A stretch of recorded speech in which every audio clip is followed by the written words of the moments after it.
We open on a view of the ocean. Endless horizon spreads out across a turquoise sea, unbroken by the appearance of any island or continent. The air smells of salt, and you hear the sound of seagulls and waves crashing against the water. In the distance, you see something. A line sticking out of the blue. As you get closer, you see it is a tower. A massive tower, 1 mile across and several miles high, built out of thick gray stone and carved with runes. Dotted around the tower are large gaps, holes in which light can enter the tower, illuminating the small town within. Outside the tower is a collection of wooden docks floating in the waves. 300 years ago, the Great Flood destroyed this world.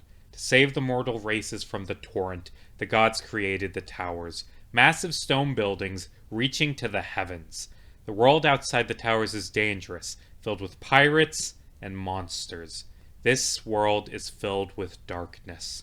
What it needs is heroes. That is how I began a year-long 39-session epic homebrew campaign in Dungeons & Dragons 5th edition. This is how I ended it. The camera zooms in on one of the towers. Noah Tower. One of the towers drew a guy it lit before the campaign began. Ren, Pace, and Lady Umbra walked down the stairs along the side of the tower. As they did, Pace stared down at the ruined buildings on the tower's ground floor. "What is this place?" she asked. "There used to be a community here. What happened?" "This tower is on the edge of a really rough patch of sea. About 10 years back, the ocean got real rough, and the base floor of the tower started flooding. They had to evacuate, but, they waited too long, and a lot of people didn't make it." "A shame," Lady Umbra said. As they reached the bottom of the tower, Rem put his hand on Pace's shoulder. "Are you okay with this?" he asked. "I mean, you two are nice together, but when she gets her memory back, it's fine. I mean, it isn't fine, but I love her, you know? And when you love someone, you have to do what's best for them, even if you hate it." "Yeah, I know." Ren and Lady Umbra walked out into the tower, which was still filled with shallow water. "This is where me and my sister grew up. It was a nice little town. I remember swimming with my sister outside in the summers. She was always a better swimmer than me. She was better than me in a lot of ways. I miss her." Lady Umbra stayed silent. "I remember the night they finally decided to evacuate. Like I said, they waited too long. The ship me and my sister were on capsized. I tried to swim out and save people, but I wasn't good enough. But Ripley was amazing. She was so strong, so selfless. Again and again, I watched her swim out and drag people back to the rescue ship. I wish I had been able to save her too. I know I should remember this, but I don't. I'm sorry." Ren pulled out the ring Sean took from Solanum's corpse. "Maybe this can help," he said. He crushed the ring in his hand. A ball of light floated out and into Lady Umbra. She closed her eyes and fell to her knees. "Ripley?" Ripley opened her eyes and looked up at Ren. Then she tackled him to the ground and hugged him. "Ren! Are you... I remember everything. I remember who I am now. I'm sorry I let you down. I'm sorry I couldn't... You could never let me down. Again and again you gave up everything for me. You kept fighting through pain and misery. You've been so very, very brave. I'm sorry you had to go through all that alone." "I mean, I wasn't alone. Not really." From the staircase, Pace watched the Martirassi's reunion. She smiled, turned, and began walking away. "Pace, where are you going?" "It's okay. You guys are family. I'll let you be alone." "What are you talking about? You're part of this too. I love you." "You do?" "Of course I do. You're amazing." Pace ran back and the trio hugged each other. Meanwhile, the rest of the party teleported into a hell dimension made of bone and fire. The spirits of Druagai, the Valentines, and Guy Fiery all sat around a campfire, scared and alone. "Prometheus, he's a monster," Tullius whispered. Armic tried to talk to them, but none of them would respond. They were too far gone. The trio walked through the hell cage, stealthing to avoid being noticed by Prometheus. Eventually, they came across a safe sitting on top of a pile of bones. Sean cracked it open to find vials of blood and a chunk of skin covered by a skull and crossbones tattoo. "I'm not evil, deep down," a deep voice said. The party turned to see Prometheus, not the TV celebrity chef version they'd faced in the past, a massive armored warrior covered in spikes and horns. Prometheus stood on the edge of a cliff, his back turned to the trio. The gods gave me magic so it could make the world a better place. But in their deviousness, they gave me too little. There was still starvation, still disease and war and strife. I asked them for more power, for the ability to make the world a paradise. And they laughed at me, called me a child. I didn't like that very much. He turned to face the party. If you're looking for the young king's blood, you won't find it in that safe. I have it right here, Prometheus said as he held out a bundle of vials. Not that it matters. I am not controlling him. My champion fights for me because he hates you, for every horrible thing you have done. He will not give up, not until I rise. We'll see about that. Iroh's familiar, the fox Maz, jumped up, bit into the vials, and teleported back to Iroh. Angered, Prometheus drew his sword and flew forward. He swung his blade at the party. The sword was stopped mid-air by a wall of light, a magic circle cast by Armik while Prometheus was monologuing. Your magic will not hold me back. The gods are strong, but their reach is limited here. He swung his sword down and the barrier cracked. Iroh yelled for Sean to grab the vials, except Sean didn't have a bag of holding anymore. So he did the next best thing. He grabbed one of the vials, uncapped it, and drank it. He then proceeded to drink all of the other vials. God, Sean was the weirdest fucking character. The sword slammed down and the barrier shattered. Prometheus raised his blade for another strike. He was stopped when a bolt of lightning hit him in the back. A momentary distraction from one of the souls trapped by Prometheus. The spirit of Captain Elbin Bootwater. Get out of here! I'll hold him off, Elbin shouted as he surrounded the dark god with a storm sphere. The wind and lightning couldn't have killed Prometheus. They were at best a distraction, but that's what the party needed. As they ran, Armik called out for rescue using a sending spell. The party disappeared in a flash of light as they were pulled out by Doofenshmirtz's extraplanar grabberinator. They crashed down onto the floor of the lab where the rest of the party was waiting. Are you okay? Sean winced. Ooh, I think I'm detecting poison again, he said. The ghosts of those trapped by Prometheus floated out of his stomach and stared at the party, before passing on to the afterlife. Elbin's spirit stayed for a bit longer to give a few parting words. You've all grown so much. As a captain, I couldn't be prouder, he said before passing on to the afterlife. Sean walked up to Ren, put his hand on his shoulder, and smiled. You're inside me now, he said. Ren was confused and horrified. So, did we win? Iroh smashed the vials of James's blood on the ground. Depends on what James does next. Do we have any idea where he's going? I do, Sean said as he pulled one of the empty vials out of his pocket. It was labeled with its original owner's name, Kit Maplecourt. Hey, remember when she went carousing and woke up having done a cult ritual for a sandwich? Turns out that had consequences. There is nothing more fun as a DM than when one of your players accidentally triggers a time bomb that you get to sit on for 30 sessions before having it blow up in their face. The party realized that if Prometheus had Kit's blood, then James knew where she was, knew where the medallion for Prosper Tower was. Armik sent out a frantic sending message to Kit. She responded with coordinates and the word help. The party rushed out to save her. They found the burnt remains of Gamble's ship, the lickety-split, floating near Hemlock. Kit was injured, but still alive. She explained that, for some reason, their sugar daddy had tried to kill her. He'd stolen the medallion and sailed away. They explained everything to her. Oh shit, the world is ending. I kinda feel bad for dishing you guys. This isn't your fight. You have no obligation to throw yourself into danger. True. But if we are all going to die, I guess it's better to die amongst friends. What have you been doing, anyway? Nothing much. I stole Gamble's ship after the ball, and have been carrying out some light piracy. Nothing too evil. But that jackass James just destroyed my ship, which is frustrating. And you know what the worst part is? I just got done naming it. Name? I named it after its wonderful captain, the drunken bitch. The party laughed. It was good to have Kit back, but things were down to the wire. They sailed to Prosper. James was waiting for them, stood outside the fountain, torch in hand.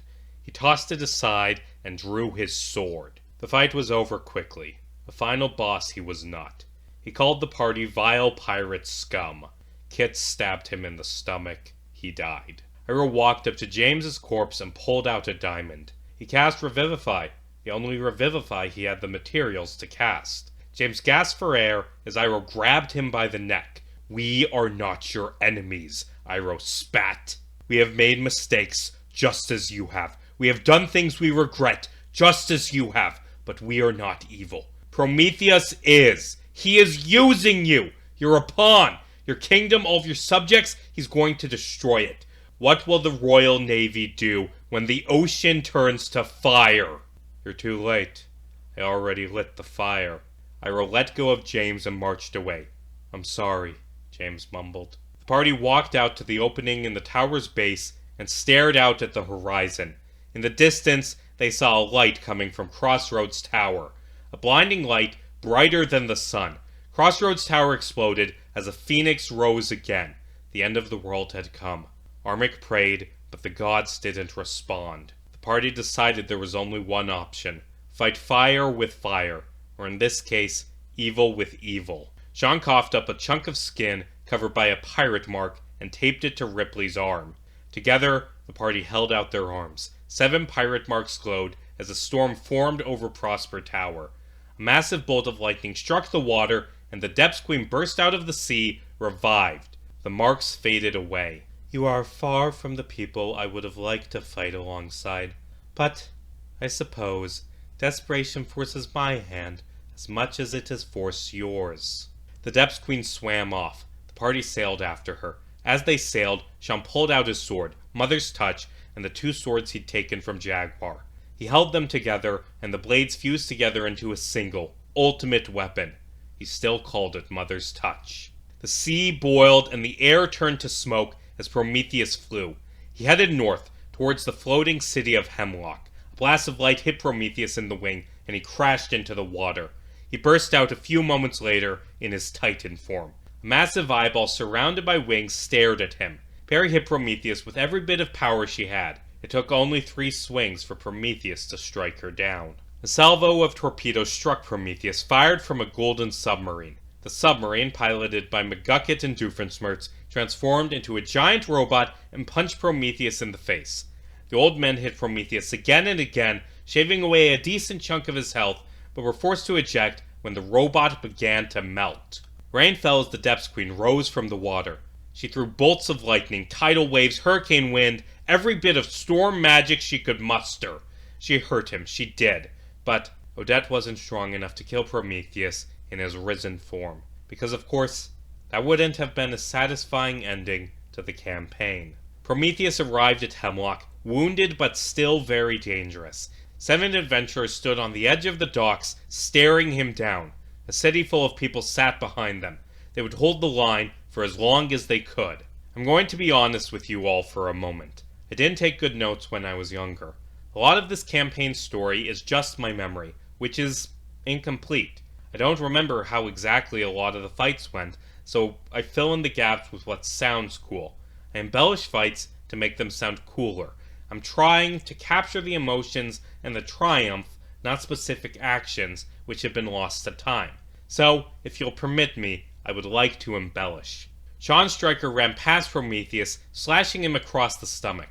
His molten blood dripped into the water, each drop creating an explosion of steam. Kit's knife flew through the steam, hitting Prometheus in the eye. He roared in rage and threw a ball of fire at Kit Maplecourt, but she easily dodged out of the way.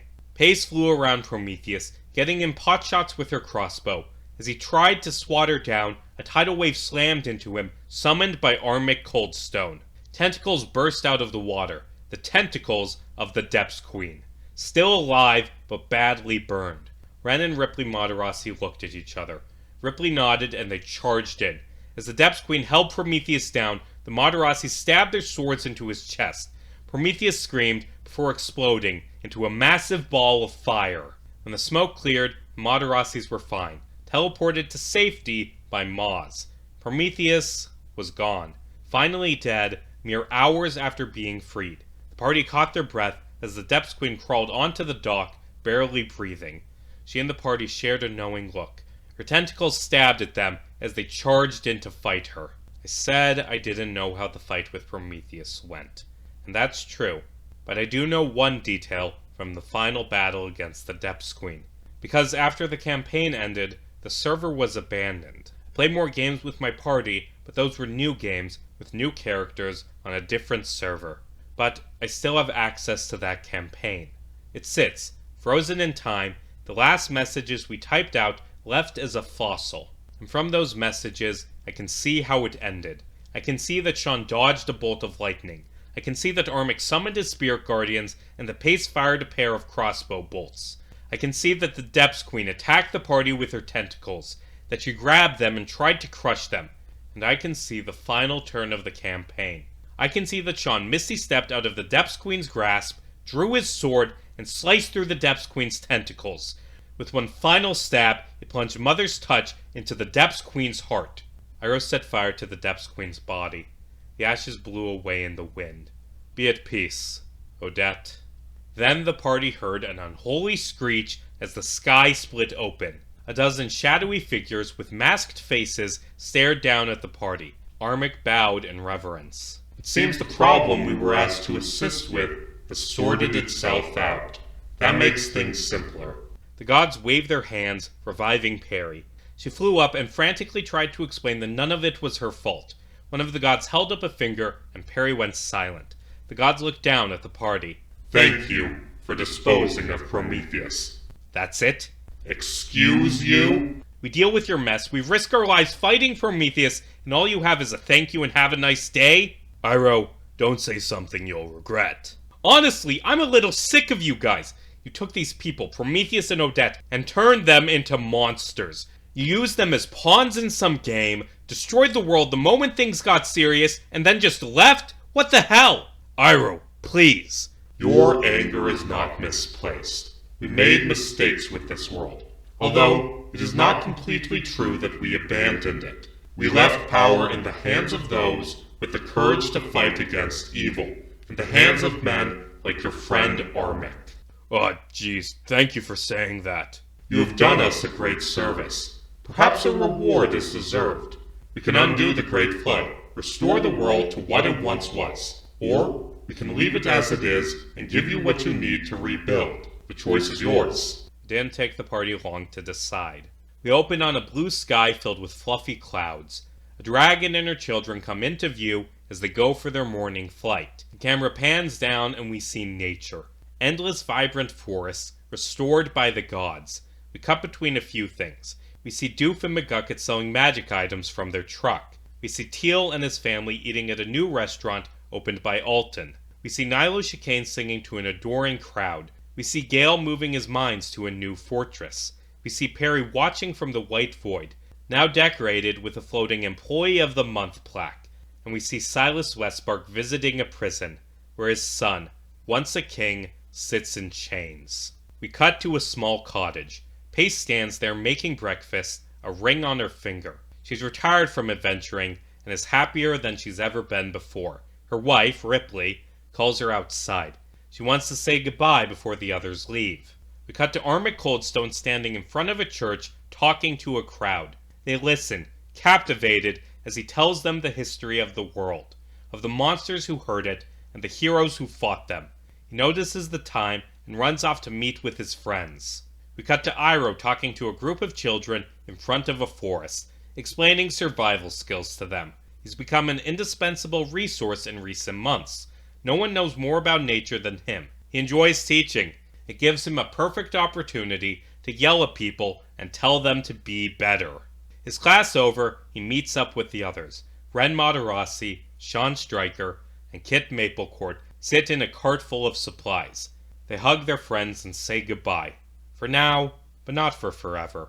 The cart sets out, carrying 3 adventurers. There's a big world out there, full of treasure, full of adventure, and full of people who need help. They don't know what they'll find, but they know it will be wonderful. And that is how it ended.